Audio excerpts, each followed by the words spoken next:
Тасболат. Мен Таңабайдан жалғыз болдым.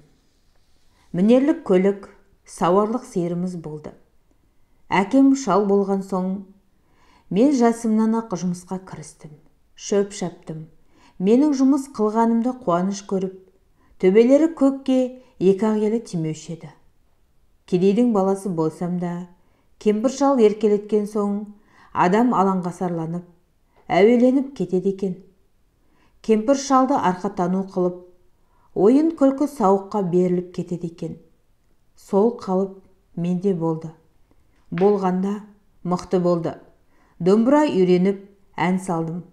Ойын тойды іздеп жүретін болдым. Бір кетсем, айлар жүріп, өлке бойын тегіс аралап шығып қайтатын болдым.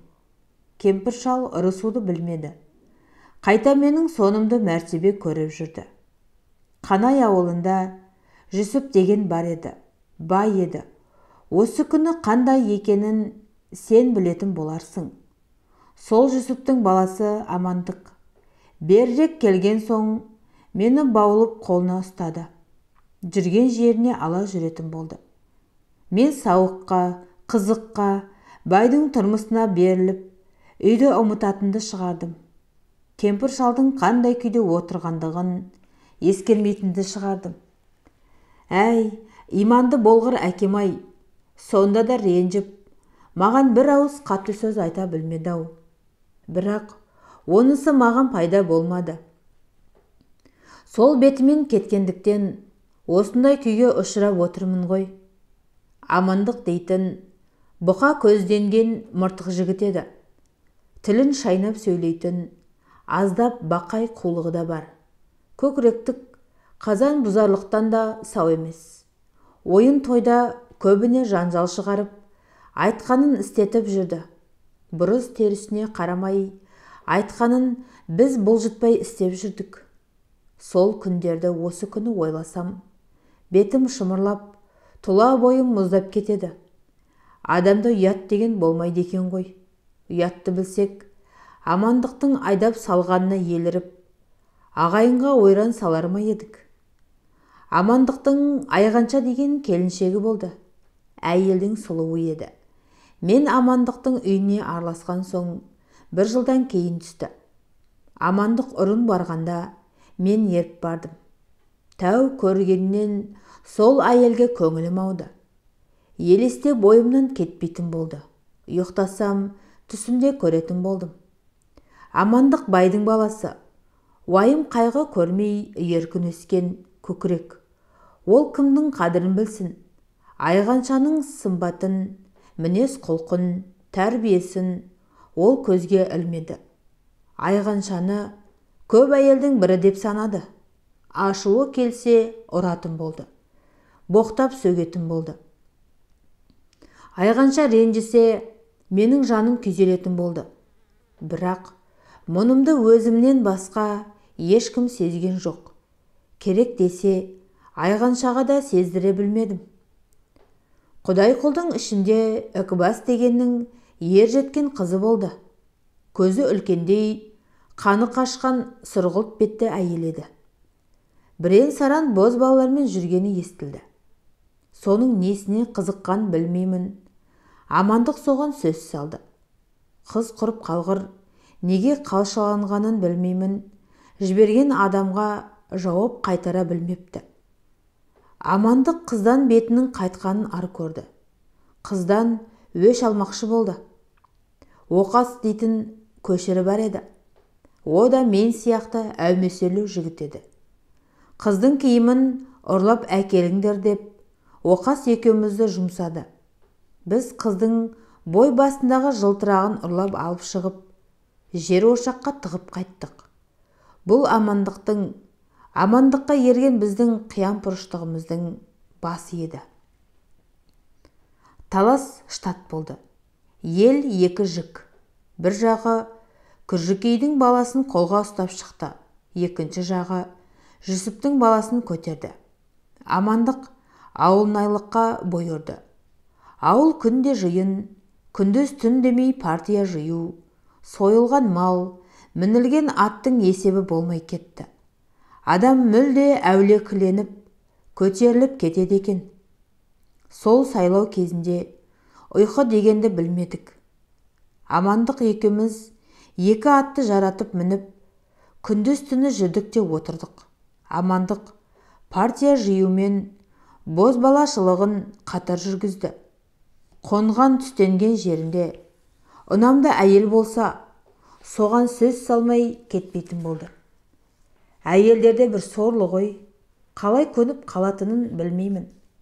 Бір күні ел жатқан кезде ауылға жалғыз келдім. Аттан түсіп жатыр едім, Амандықтың отауының жанында біреу қараңдағандай болды. Бұл кім деп барсам, Айғанша екен.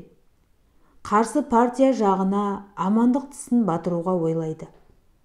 Бізбен көрші отыратын Тасқұлақтың ауылында Тәпен дейтін атқа мінген жігіт бар еді. Сол ауылын бастап Күржікей жағына шығып кетті.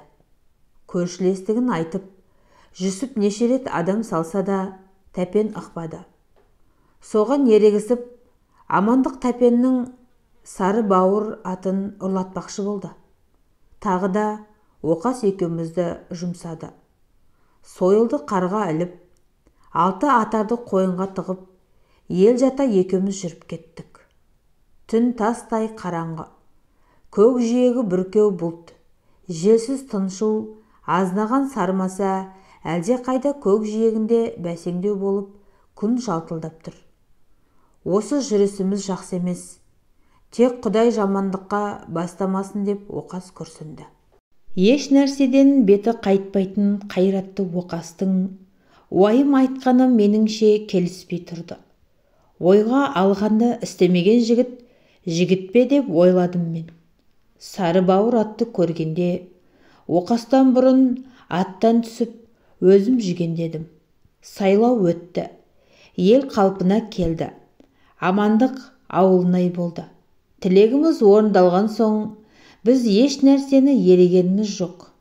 Бірақ сары бауыр атты Тәпен Оқас екеумізден көреді деген сыбыр естіліп жатты.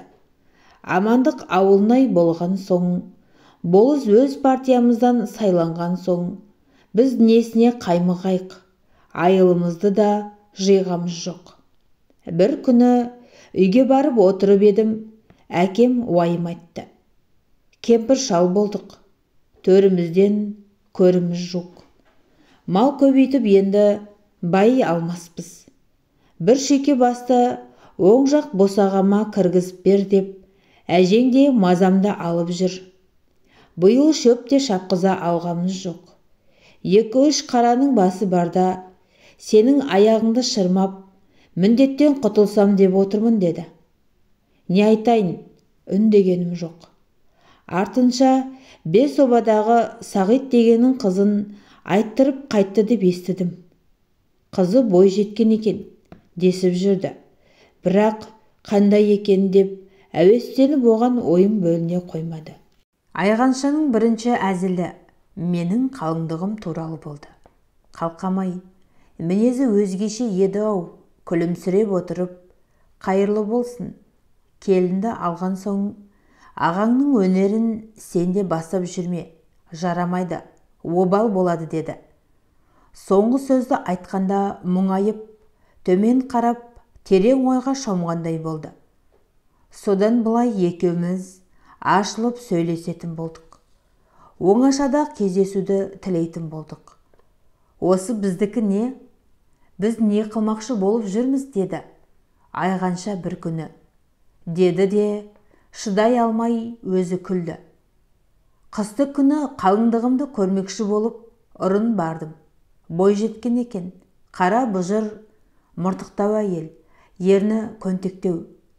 Бір бастап сөйлесе, сөйлей беретін қалпы көрінді.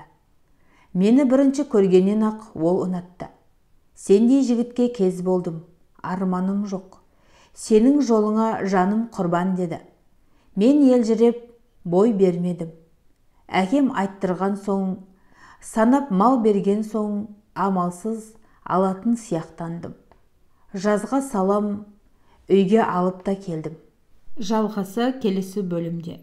Канал ұнаса лайк басып, пікір жазып, тіркеле отырыңыздар.